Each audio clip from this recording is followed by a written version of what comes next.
The topic of prosthetic valves is a very important topic because although we would like to repair most valves that are dysfunctional, we have to end up replacing these valves with biological or mechanical valves. So that's why it's very important to continue updating in the field of how do we diagnose the disease, how do we treat the disease, and I think the clinicians are very important in this because they take care of the patients and they need to know what is the latest information.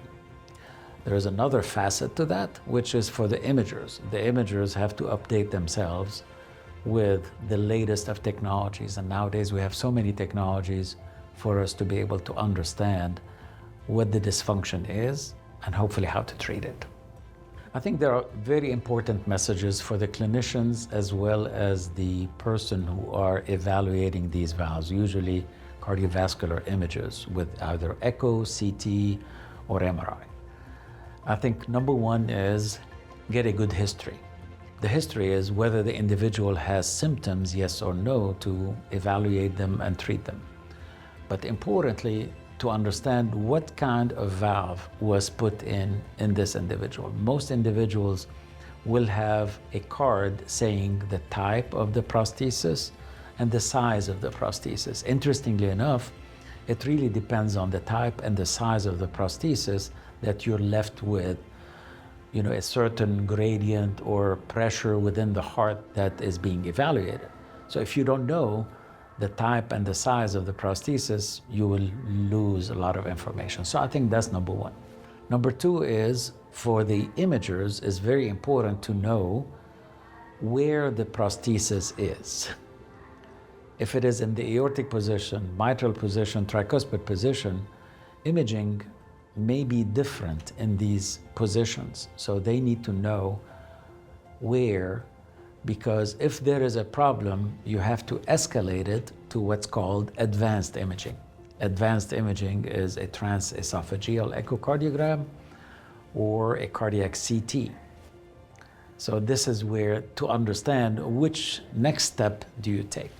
The third is, how do you choose?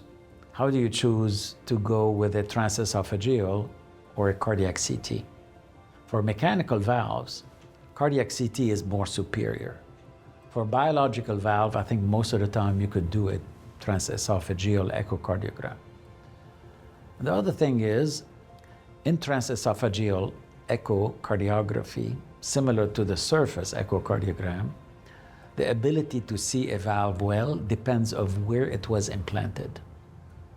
Be it in the aortic position or mitral, the best is mitral position when you use a transesophageal echocardiogram. For cardiac CT, it really doesn't matter because the imaging is similar throughout. And last is, what do you give the clinician so they know what to do with these patients?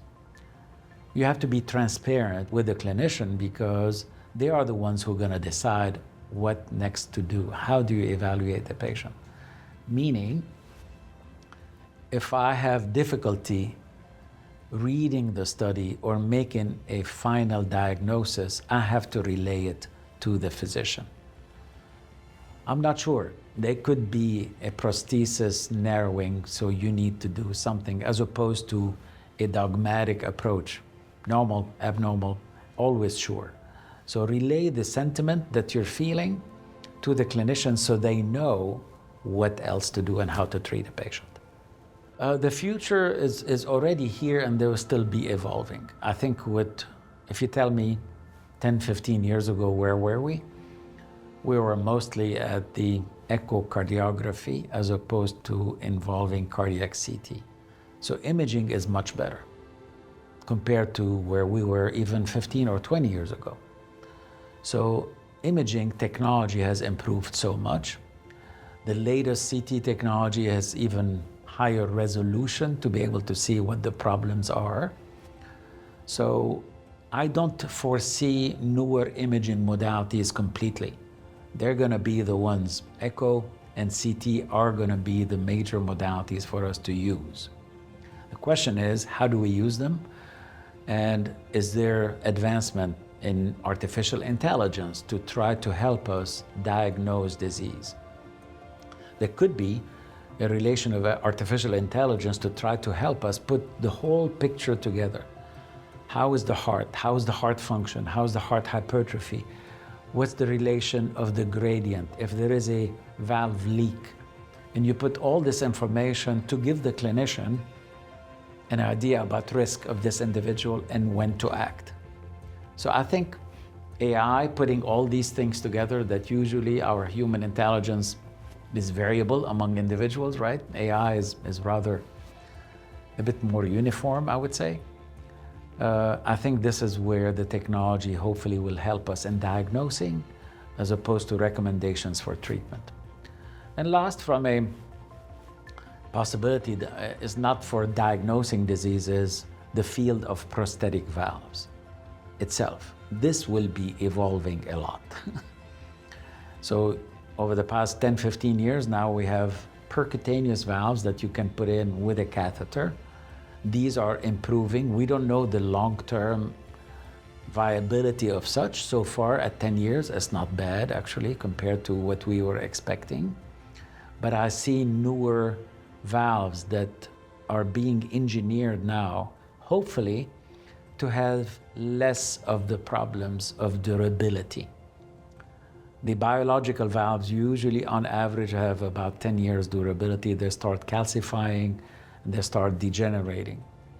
If we come up with valves that are rather inert, completely developed with newer technologies that would last much longer than this, they don't need anticoagulation. I think the patient would be the winner because it would last longer and hopefully at the same time doesn't need much anticoagulation. Number one, I would say I enjoyed my visit so much. This is my first visit to Uruguay. And I was very impressed, not only with the city of Montevideo and the country, but I like also with the physicians that I interacted with, is how do they deal with medical issues. I was very impressed also what's available from a medical technology for them. Yes, may not be the most up-to-date, but you have everything that is available for you to be able to treat your patients here. And the hospitality was amazing. So my message to them is keep these conferences. These conferences are very important. You know, I saw a lot of international speakers at the conference, which is very important. You share information, you share knowledge.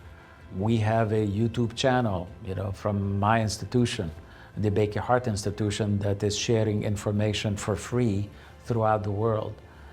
I'm pretty sure you could share your own information because the diseases that you have at times that are much more advanced than others, we can learn from you at the same time that you can learn from us. So having a conference like this is crucial, and I'm privileged to be invited to be in it, and hopefully it's not the last time.